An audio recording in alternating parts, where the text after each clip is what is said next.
Hoje nós vamos estar a falar acerca de uma palavra que tenho estado a pensar ao longo desta semana, que é a palavra graça.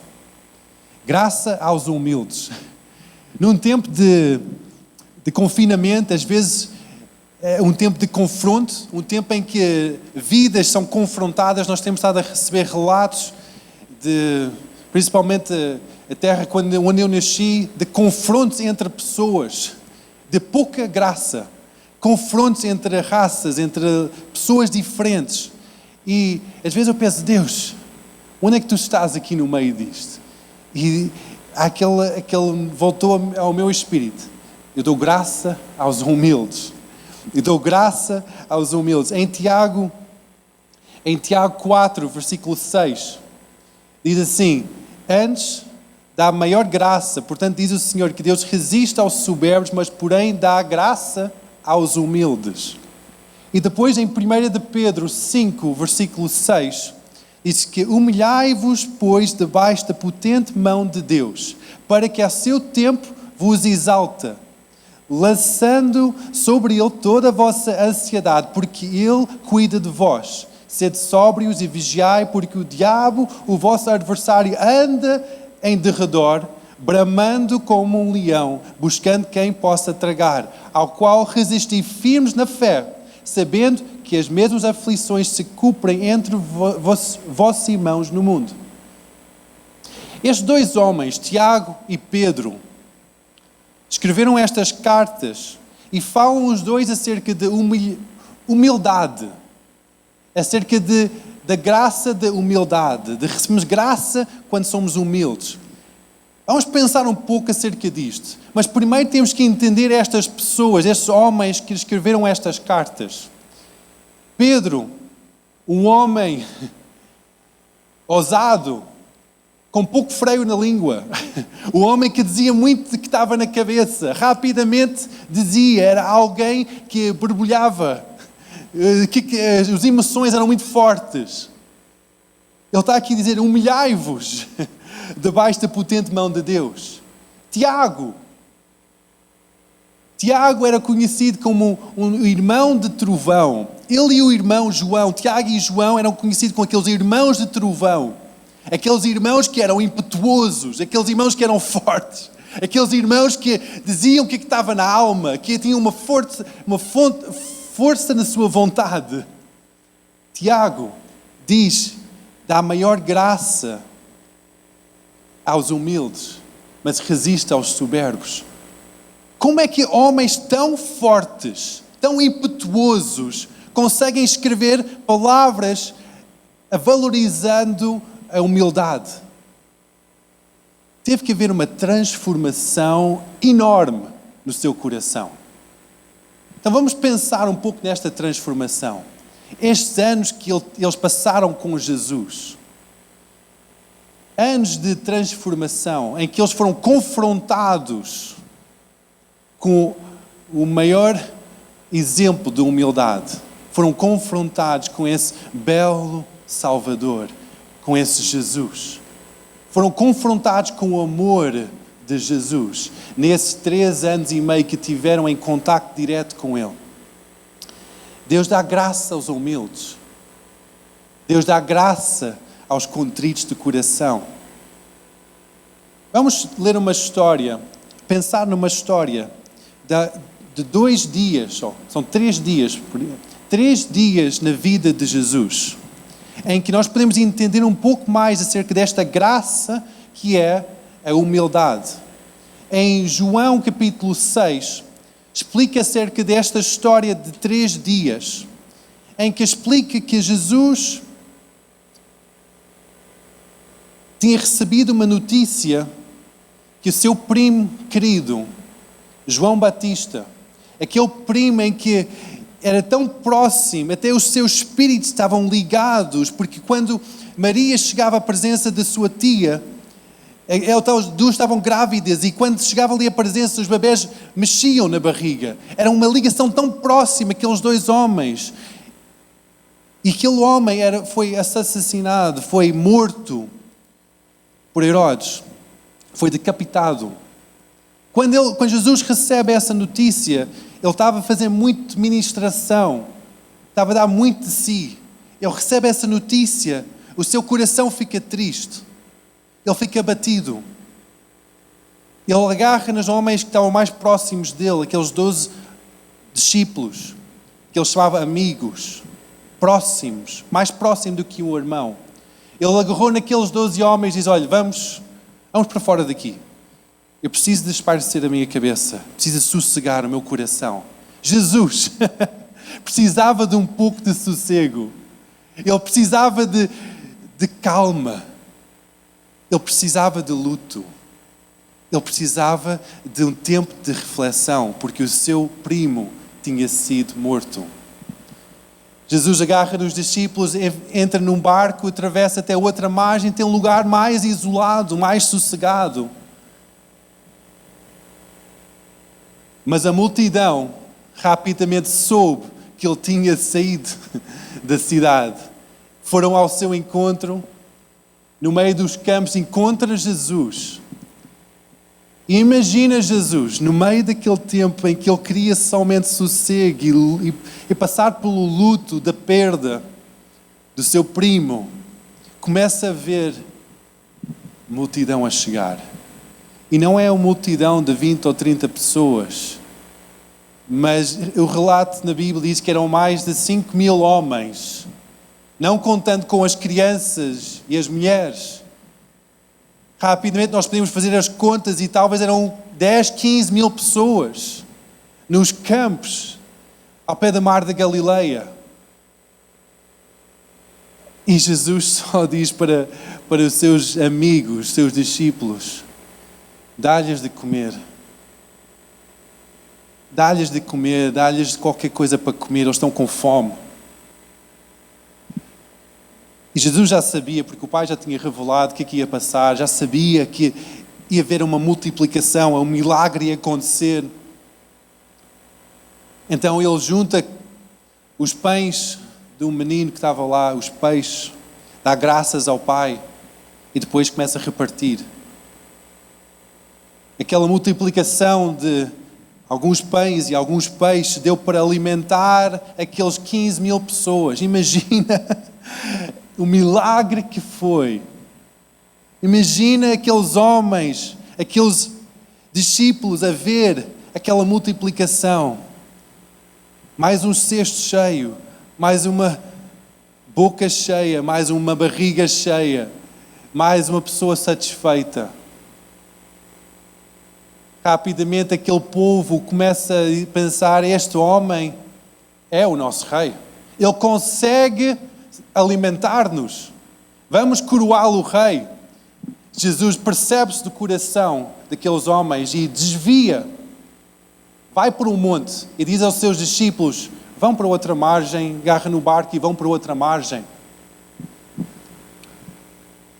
Vão para outra margem. O que é que isto reflete de graça, de humildade? Eu acredito que aqueles discípulos talvez estavam a pensar: é agora que nós vamos ser todos colocados como príncipes e o nosso Jesus como o rei. É agora. Mas Jesus não estava para aí virado. Não queria isso. Ele queria outra coisa. O povo estava a querer coroar Jesus e ele afastou disso. Disse: não, eu não quero ser o rei. Eu quero ter um relacionamento com eles. Rapidamente o diabo traz uma tempestade sobre o mar. Aquele barquinho começa a ser devastado com as ondas, com o vento do mar de Galileia. Jesus apercebe-se que os homens estão em apuros. Ele desce da montanha e começa a atravessar o mar, andando sobre as águas para ir ter com os seus amigos. Porquê que Jesus não foi ter com multidão? Porquê que Jesus não foi atrás da multidão? Muitas vezes nós pensamos: 15 mil pessoas, uau! 15 mil pessoas é quase um pequeno estádio cheio. Porquê que Jesus não foi atrás da multidão? Porquê que Jesus foi atrás dos discípulos? Eu vi lá o relacionamento. Ele tinha relacionamento com aqueles homens. Ele era íntimo com eles. Ele não queria ser rei, ele queria ser o Senhor. Íntimo relacionamento com eles. Ele entra no barco, calma a tempestade, afirma aquele amor com as suas vidas. No dia seguinte, porque isso foi durante a noite, no dia seguinte a multidão apercebe-se que ele está numa outra cidade, não sabe como é que ele chegou lá, mas percebe-se que ele está numa outra cidade, vão ao seu encontro. Porquê? Porque eles querem mais pão. Eles querem comer. No dia seguinte, todos nós sabemos, nós comemos um dia, mas no dia seguinte a nossa barriga começa a rosnar. Nós queremos comer outra vez. Naquele dia seguinte, aquela multidão aquele pão de ontem, já foi. Eles já estavam com fome outra vez. E Jesus começa a explicar uma lição que afastou a multidão. Ele começa a explicar que Ele é o pão da vida. Ele começa a explicar que eu sou o pão da vida. Eu sou o pão da vida que dou vida eterna. Aquela multidão começa a ficar perplexa. Eles começam a pensar, ok, pão da vida. Qual é o registro que nós temos de pão da vida? Eu acredito que aqueles homens judeus começaram a pensar nas histórias que os seus pais contavam de geração a geração, acerca do tempo em que o povo de Israel saiu do Egito, estava no deserto e diariamente o pão da vida desceu do céu. E o pão da vida era diário e alimentava as suas vidas, era o maná. E eles começaram a pensar, ok, isto pode fazer algum sentido, mas nós temos fome agora. E Jesus continua a dizer, eu sou o pão da vida. E depois Jesus começou a chocá-los um pouco mais. Começou a dizer, quem comer deste pão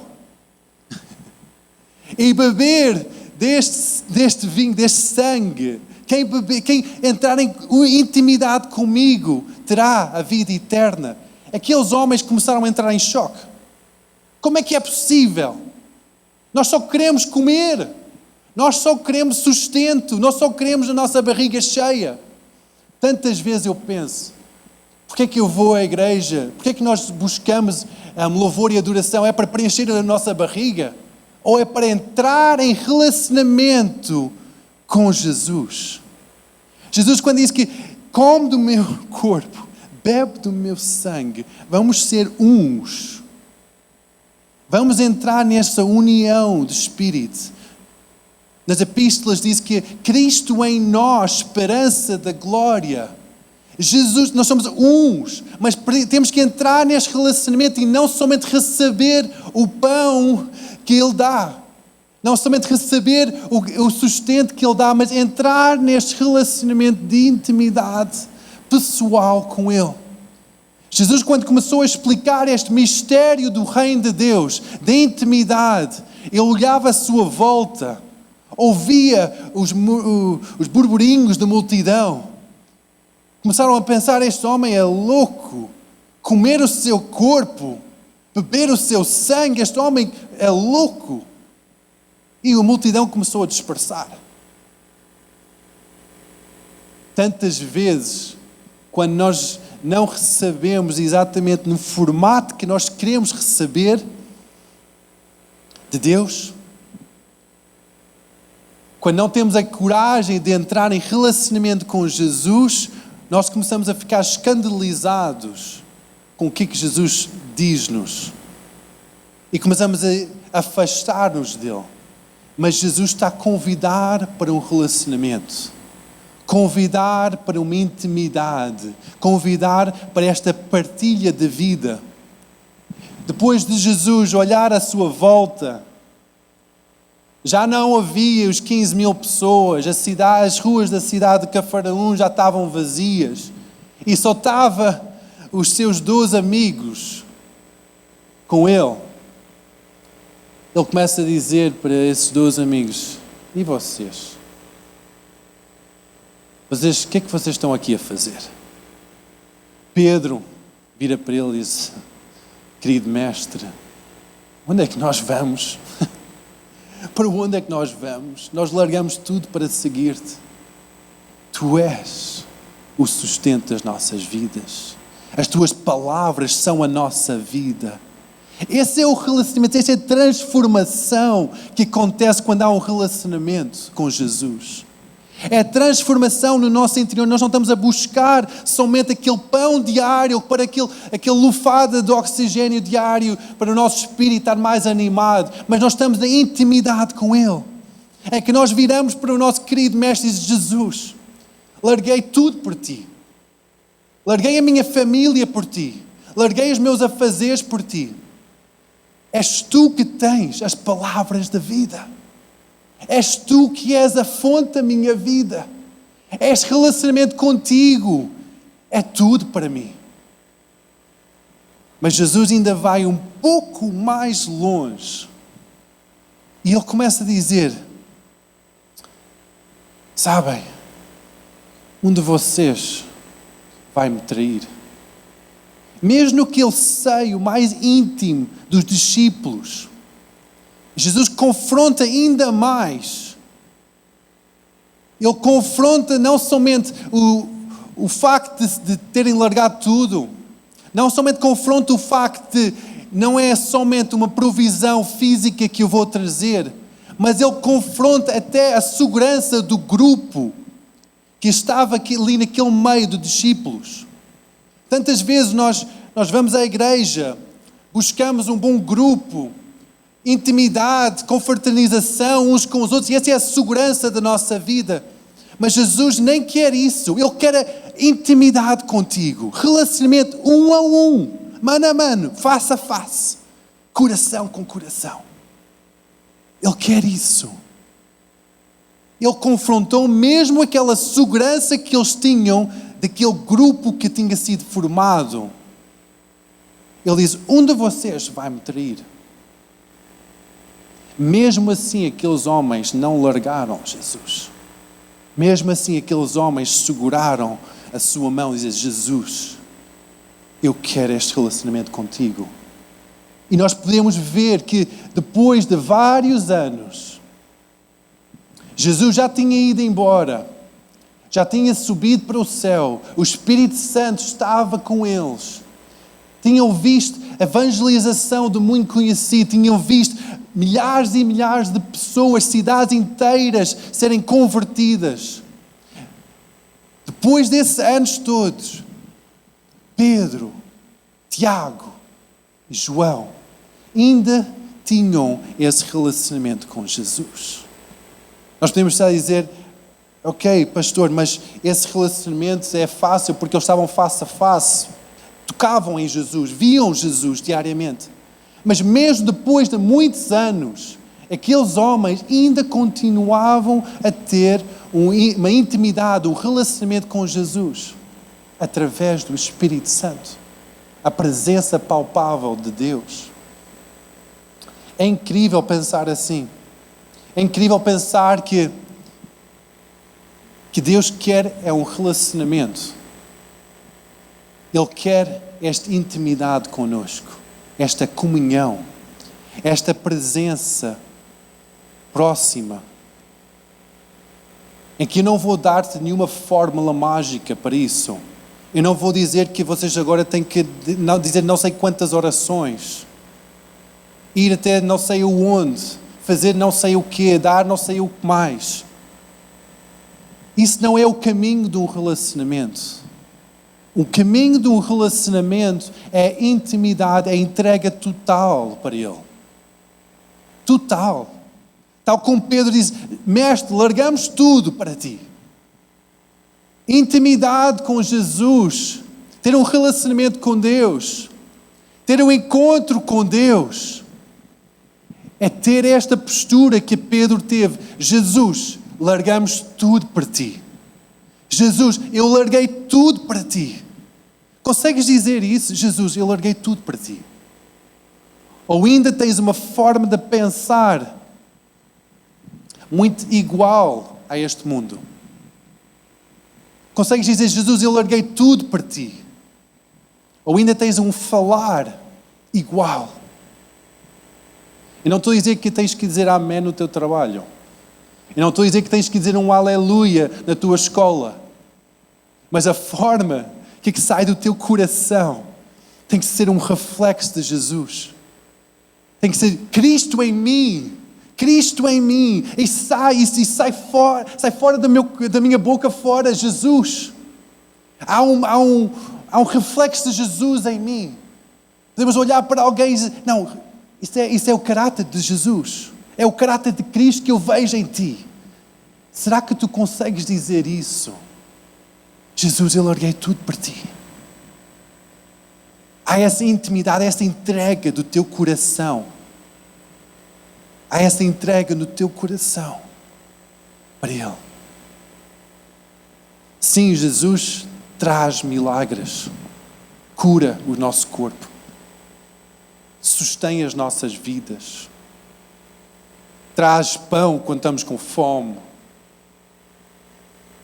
Mas Jesus quer muito mais. Ele quer um relacionamento para que nós tenhamos uma vida eterna. Não somente uma barriga cheia, mas uma vida eterna. Jesus diz, eu sou o pão da vida. Quem come deste pão terá a vida eterna.